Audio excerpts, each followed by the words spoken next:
Peace to hearts. What's up? It's your boy Eru. Setting up a random shotgun podcast, man. But it's not really so random because I really have a lot to say. I'm kind of triggered tonight. Tonight's the NBA Finals. We're watching the Boston Celtics versus Golden State Warriors. We should be talking about the tradition of basketball, the great teams. The new era of basketball, how it's different from back in the days. But we get in our own ways in a lot of ways where we hold on to what we were brought up on. A lot of the NBA players they hold their era strong. They give other eras credit, but now is we living in an era now where you can't. Nobody wants to give credit to anybody else. They want their era to shine more than anything, and it's apparent on the First Take on ESPN. So I mean, the reason why I do this podcast is to get away from ESPN, get away from their takes, and just get back to talking about the Knicks. Shout out to uh, Knicks fans in Brazil. They have their own podcast where they talk about the Knicks in Portuguese. And they're basically the only podcast in Brazil that talks about the Knicks, and they're alone. They're very lonely. So we talked about that offline and stuff. But the whole purpose of us doing this thing is so we can connect with each other worldwide and have a space for us to talk basketball and really get our thoughts and our feelings and just the love for the game out. So now just on the ESPN, I blocked all those guys, right? But the only reason why I see these guys is because of shares on Twitter, shares on ESPN, excuse me, on Instagram and things of that nature, social media. So before we get started, man, I want guys, if you're a fan of the podcast, right, and you dig where I'm going with this here, please hit the like button, man. Hit the thumbs up, like button, whatever you want to say. Please subscribe, so you can get some more content, man. That I don't I'm not raising money for a basketball team or anything like that. I'm just trying to put some money in my pocket and keep myself from being in your crib. You know what I'm saying? So if hitting the thumbs button stop me from doing that, then it's all good, man. So anyway, I appreciate all the support. So please like and subscribe. Let's just get into it. I just want to share something here from earlier today. Everything is on Twitter. The biggest discussion of this generation is definitely on Twitter. So I'll just share this really quick. This is a comment that it's a reshare, a retweet of a comment that somebody they took a screenshot of Miles Bridges' Instagram page. So social media is everything, right? So he said, I said every era has their issues, but this era loves to record their dirt and tell on themselves. The person that reposted it, Miles Bridges and John Moran are trying to compete to see who Adam Silver finds first, right? So I just to click the picture itself, it's literally a screenshot of his Instagram story. So for those that need to be put on for what they're looking at right now, right on the screen, that's what they call lean in the cup there with the ice. Lean is basically cough syrup or whatever with codeine, and as you can see, he has a little joint there on the side there. So I mean, marijuana is not taboo like it was before. It's basically part of the culture now. People use it for various medicinal purposes now. It's not typically for stoners and stuff like that. But in the context of the picture, a cup of lean. Come on, an NBA player drinking lean. What these young generation watches these guys. So this is how we emulate them. The young people are emulating with what they see on social media. From my generation, you saw things like NBA Inside stuff. You saw interviews and guys were on commercials and they did stuff like that. I think Shaq started with the movies and the music and things of that nature. But outside of that, everything was kind of just word of mouth and just really just the game, really. Stuff that we saw them do in off the court, we would try to emulate, but we didn't have social media, so we didn't know half the things that they were doing like this. So if Shaq was drinking beer at halftime or on his spare time, being an alcoholic, we just wouldn't know. Unless a report happens or later on, once they retire, we find out that a lot of things are going on. Shout out to Vin Baker. Vin Baker was a functional alcoholic, when he was a player, man. So, things happen. Of course, during the 70s and stuff, cocaine was rampant. The 80s, cocaine was rampant. Michael Jordan talked about when he was a rookie how they basically it was just all over the place. Shout out to Orlando Woodridge and those guys. It's not just them. This the era. It was the era. They did coke and stuff like that, but everybody kind of knew it.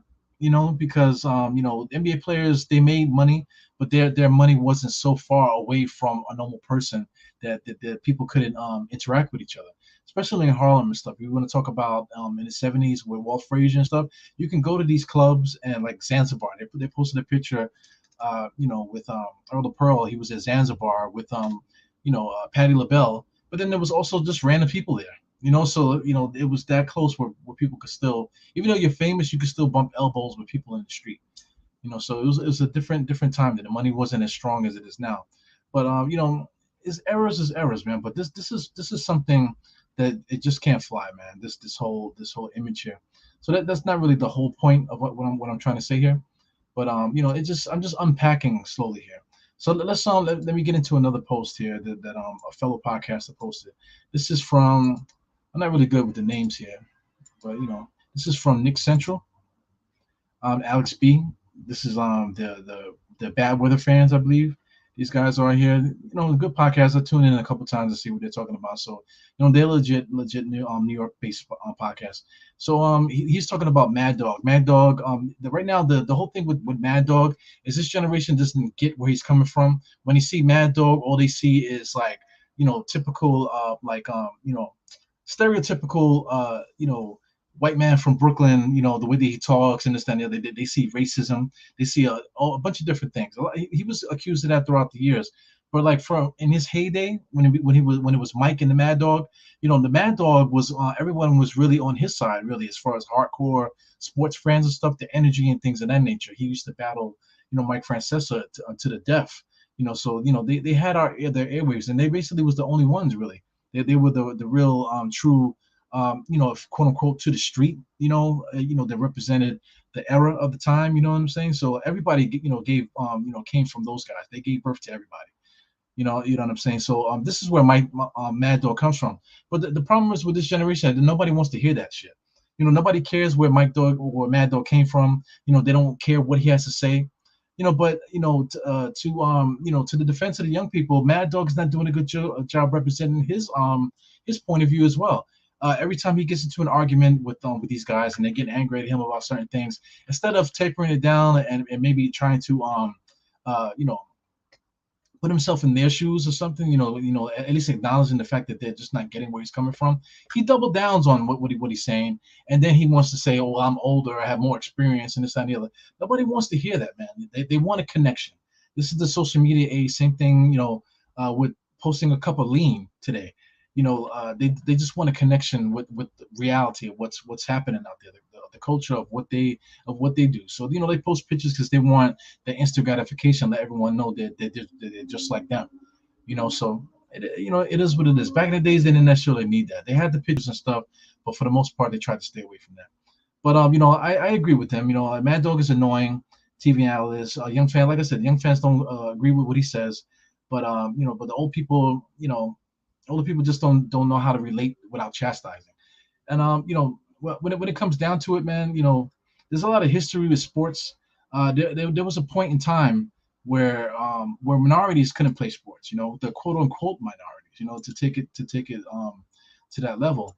If quote unquote minorities will all stay together, instead of just staying in their groups, then they would be the majority. But that's another story, man. But just to double down on that stuff, just on this simple letter here. This is the Jim Crow laws, man. So this is simple Wikipedia. So this is just somebody just posted this information. It constantly gets changed. Fact checked and that type of thing.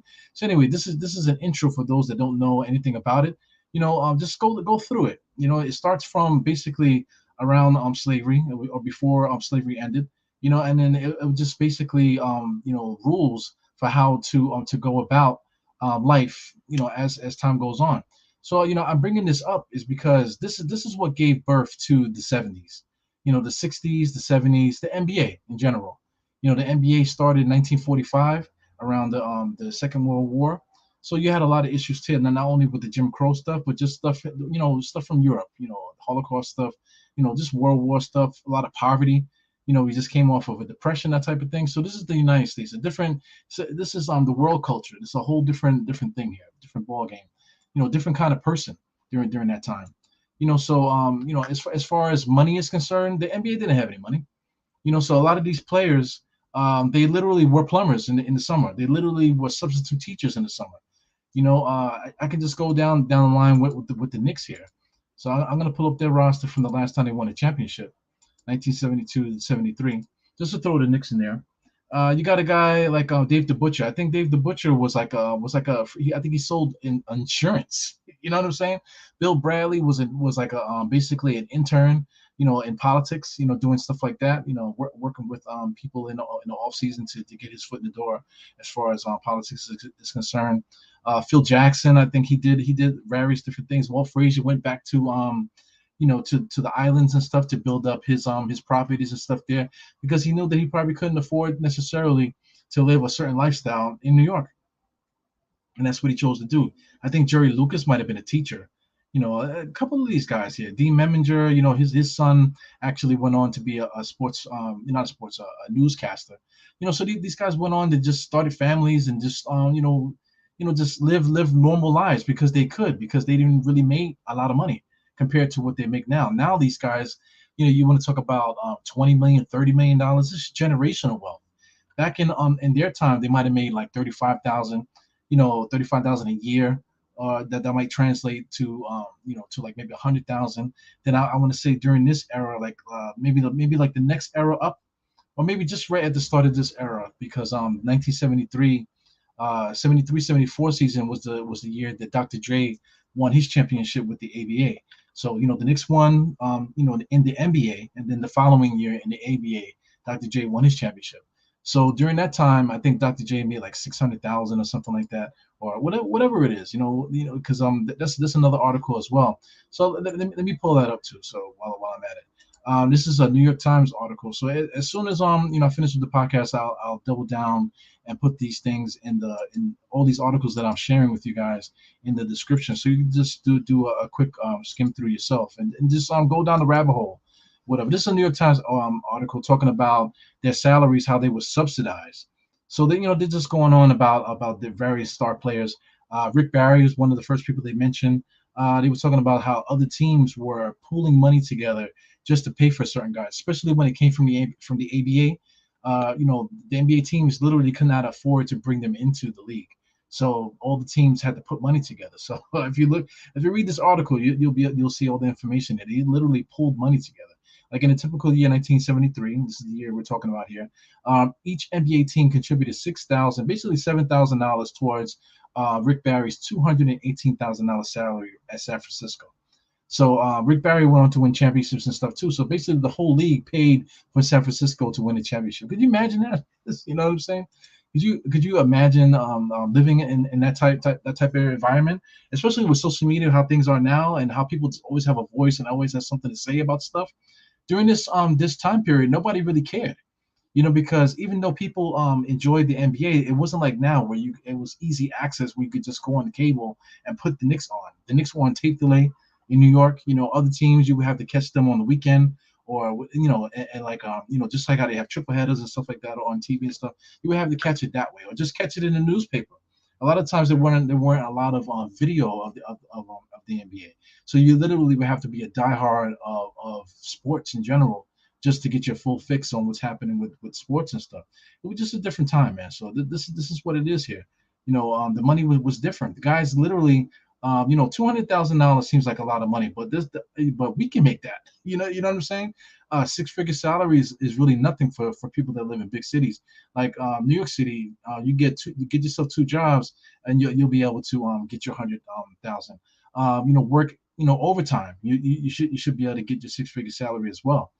So it doesn't really take much to get that. So could you imagine 218?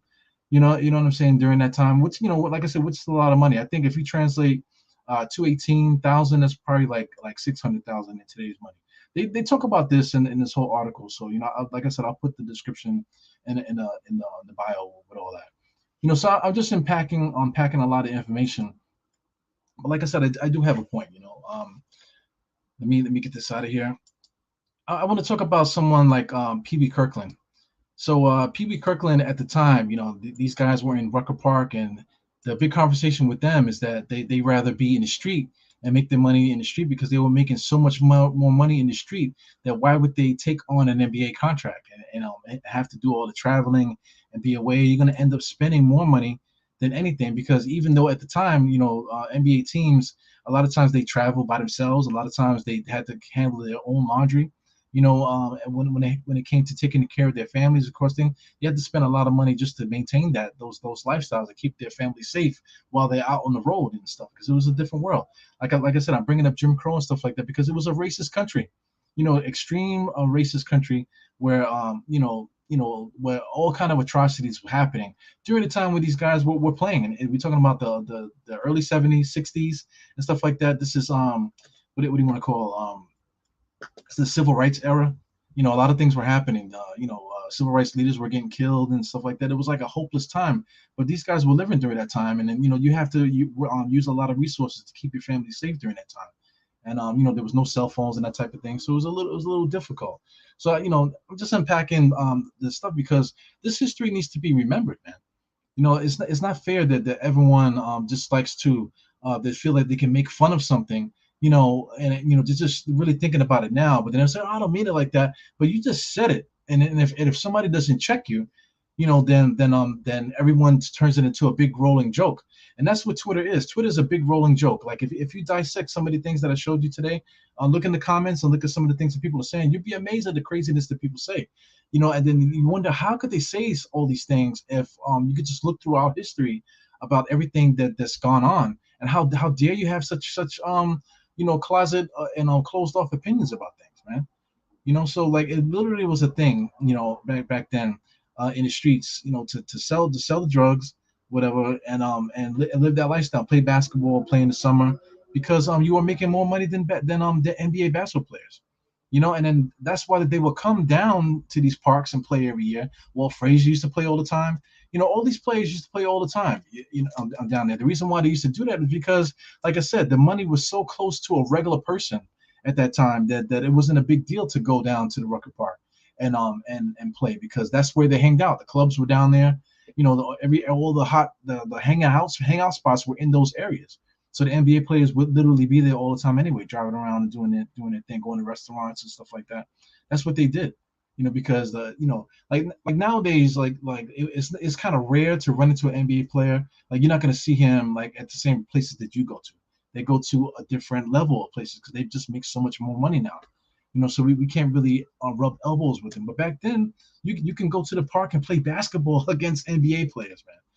So that's the context of what I'm trying to get at with the whole Peter Kirkland thing. So let me see what else I have here. Yeah, so I just want to make a connection with the past and today, and I just want to somebody has to say something. Like, I'm just watching JJ Redick. Everyone seems to like JJ Redick, what he's saying.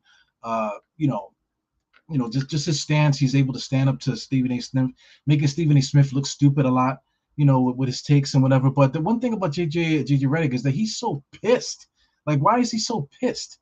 The whole purpose of talking about sports and stuff like that is to get away from the politics thing and to have fun. That's the main reason why I do this podcast. I do this podcast because it's simply just fun to me. Clicking that button at the bottom here just to remind you guys to subscribe and stuff, or just to physically remind people to subscribe to the podcast. It's so far away from my imagination, because I just want to enjoy myself and talk basketball. So I just watched JJ Redick. He doesn't need to be upset and talk about basketball. He already had his own platform. He had his own podcast and stuff that's doing really well. The Old Man and the Three, or whatever. It's a great podcast. He doesn't need to be on ESPN, but somehow he finds himself on ESPN and he's arguing, fighting that battle against the Stephen A. Smiths of the world and stuff like that. So I don't block Stephen A. Smith and all this. I blocked all those guys because these guys know everything that I'm talking about. They know the past. They know the connection. They know why it's so important to even mention these things that I'm saying tonight. But they choose to swim in all this negativity night in and night out. And to me, as like, outside of being in the sports realm, doing my own podcast and things of that nature, it's just very tiring. It's just very tiring. It's very disappointing. And then just looking at the young people and how they just disregard what you're trying to tell them. Now they disregard everybody, not just the mic dogs of the world, just somebody like me. Like this podcast here, I anticipated not doing well. You know what I'm saying? Because nobody wants to hear this shit that I'm saying. But I'm here for it. This is what I'm here for.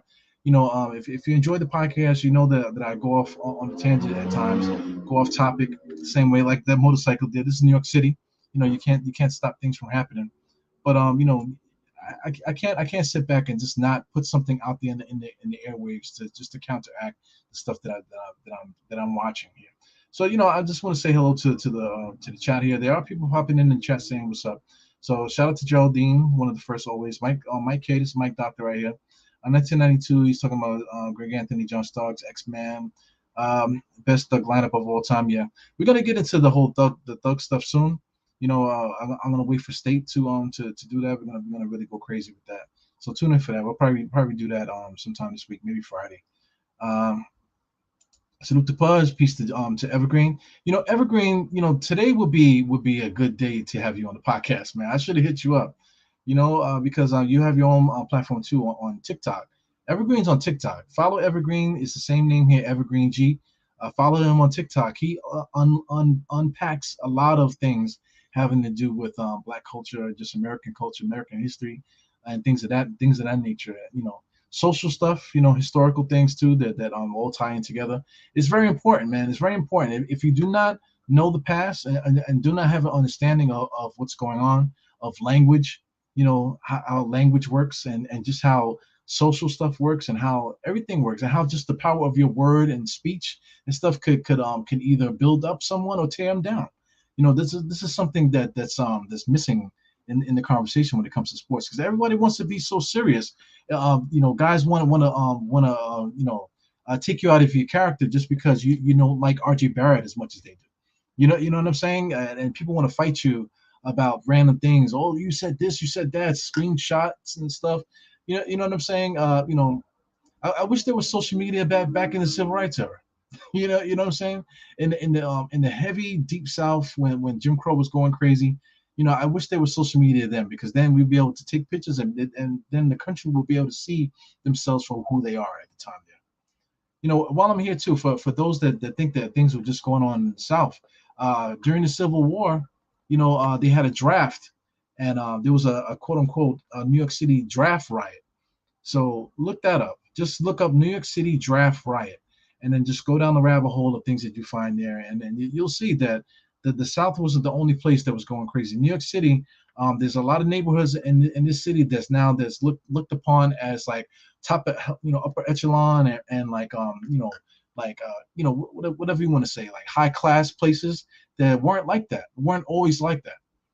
So but somewhere along the line, we had made that agreement that these places are high fashion areas or high money areas. We made that agreement, and then totally ignored the past and the history of the land that's there.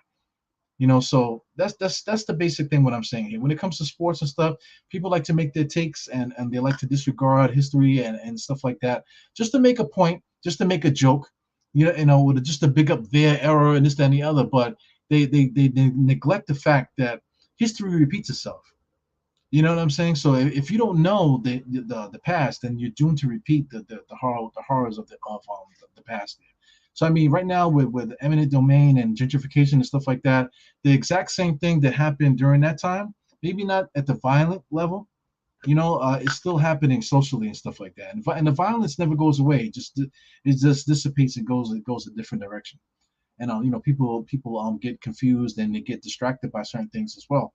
But it is what it is, man. So let me see.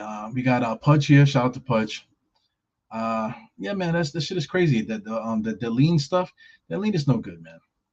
Yeah, Francesca, much respect to him. For those that don't know him, like around the country, they just see this crazy New York, guy or Boston accent, whatever they think the accent is. They just see that guy and they get triggered. They just remember like a movie that they saw. They're not necessarily thinking about how deep that I'm talking about it. They just trigger him. They just look at him as being like a ignorant white guy, and they just don't want nothing to do with him. But they just don't know how great he was at the time. How everybody that you see on TV is a replica of him. If not for nothing, Stephen A. Smith, everything about Stephen A. Smith, he got that from Mad Dog. You know what I'm saying? So like the only way you would know that is if you would listen to some of the adults when they're talking about, not the adults, the older sports fans when they're talking about stuff. And just the my message to older fans like myself, and older than me, we have a responsibility to tell the correct history. Because if we don't tell the correct history without chastising or trying to make it seem like our era was better than today's era, let's not do that. We need to have can make an easy transition where we can communicate with each other and respect each other's time periods. You know what I'm saying? If we don't do that, then we're gonna end up like what I'm saying. Like I'm telling you guys, look up the draft riots in New York City. Look that up, and then just go down the rabbit hole and just keep googling various different things that you see in that search. Keep going down that rabbit hole and just witness how crowd crazy things are.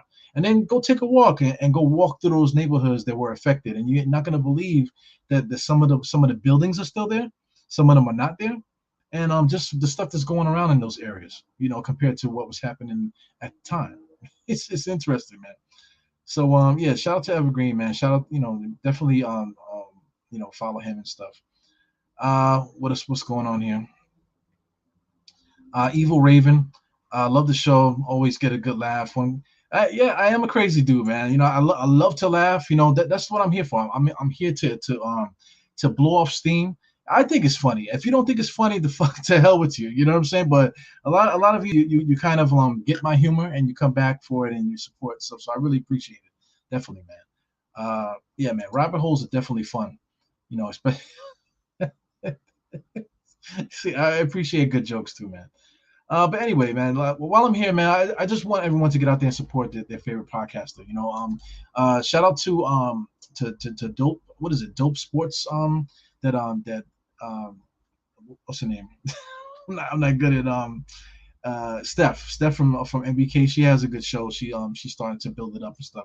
Everyone's starting to push that 1,000 subscriber mark, so it's good. You guys are supporting good content and this, that, and the other. But yo, you cannot let people off the hook with certain things. You can't just let things just go to the wayside to a joke.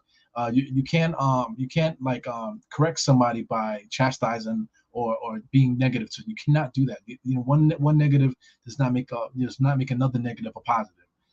So it's so important for the community to interact and just build with each other, because that's when it gets good. Shout out to the Rangers. Right now, the Rangers is winning, so it's like creating all these Ranger fans, and everyone's really coming together for the Rangers in New York. So that which is incredible. But I wish that we would do that more often for everything. Man. So anyway, for those that just popping in, please go to the beginning to the replay and watch this podcast and just unpack some of the things that I was talking about, and do your own research. I just put some things out there for you to research on your own. And just have that conversation. Pop in the comments, hit me up on the side, and we can talk about whatever. And just share information and just have respect for each other, and have respect for history. And like I said, if you don't know the history, you're gonna be doomed to repeat it, man. So anyway, this is your boy Eru. Eru is gonna be out. 4 fingers to the forehead, tucking the thumb salute. So once again, shout out to State. We're gonna talk about that. This what we were talking about here. Mr. Mike, we were talking about tough guys and how we can incorporate that into the current Knicks. So I did put the current Knicks in the actual tagline for today. So I mean, the Knicks are at a crossroads. To bring it back to the current Knicks, the Knicks are at a crossroads. Culturally.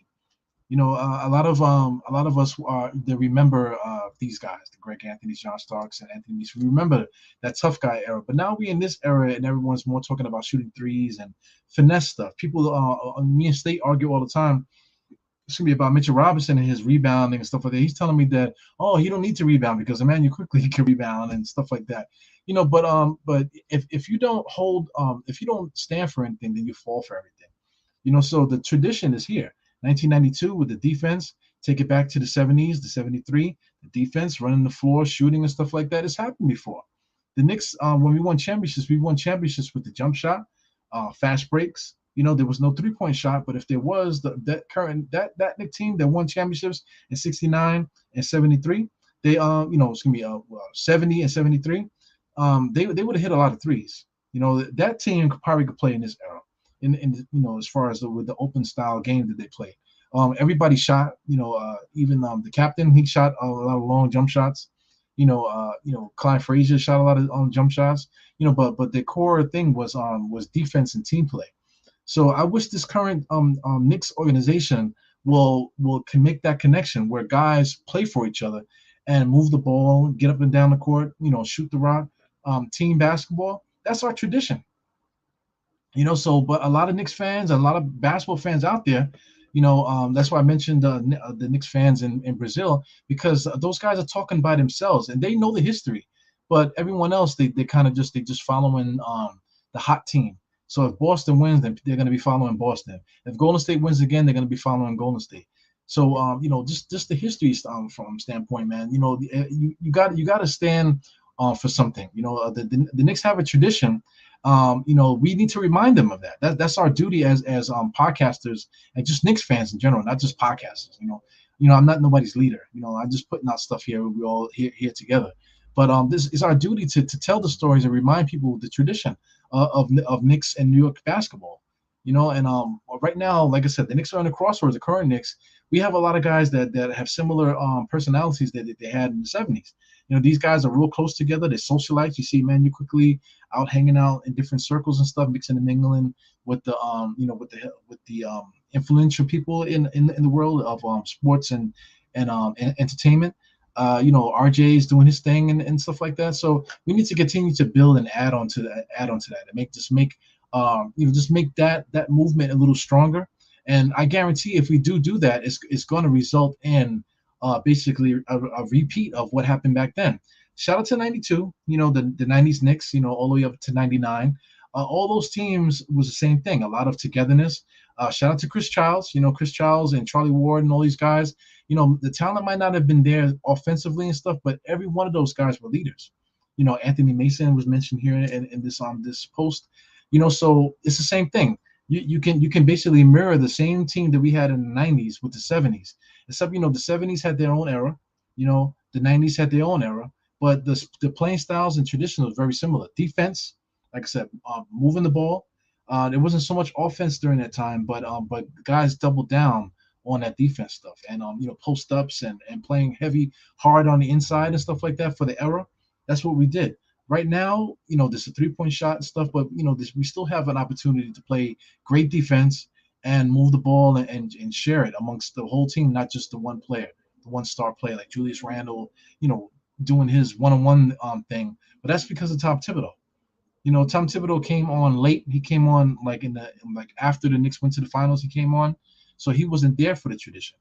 But now he's here, and whatever. Shame on Phil Jackson, because Phil Jackson was here during the '70s and stuff, and he didn't do a good job of extending that branch from the past to the future. He didn't do a good job of doing that. He ended up getting embarrassed the same way like that these guys are embarrassing Mad Dog and every older person on the internet. It's just crazy. So it's very important for guys to remember that type of thing. So anyway, I'll leave you with that. So I'm trying to get out of here. Like I said, learn your history. If you're a Knicks fan, call yourself a diehard Knicks fan. Learn your history about the team. Understand that there is a tradition that we have. We did win 2 championships. It doesn't matter that it was in the '70s, because there's teams in the NBA that have yet to win. They have no tradition. The Knicks have a strong tradition, and we need to hold it. We need to cherish it, and we need to, like I said, we need to share it with the current generation, so they would know what it is they're looking at, and what we should be striving for, as a fan of this team. So anyway, I'm out of here before I start getting into another rant about something. But it's your boy Eru. Like I said, I'm trying to get more content out. Like I said, I'm working a lot in my day job, but I have so much things that I would like to share with you guys. Point wise, making points, and of course, just the typical stuff that everyone's doing. Like I have YouTube on my other screen here, and guys got mock drafts going. They're still talking about trading, up for Jaden Ivey. Yeah, okay, I could talk about all that stuff too, but sometimes there's something more to talk about than the same bullshit. You know what I'm saying? But I'll be here for the same bullshit. Later on in the week, man. So anyway, keep supporting. Hit the thumbs up before you leave, And I'll catch you guys later, man. Thanks for supporting as always. Shout out to Mike. Shout out to everybody here. Evergreen. I wish I would have got you on this podcast, Evergreen, because I think you would have definitely added something extremely important to what I was trying to convey here. So anyway, I see you guys later. You were out. Peace.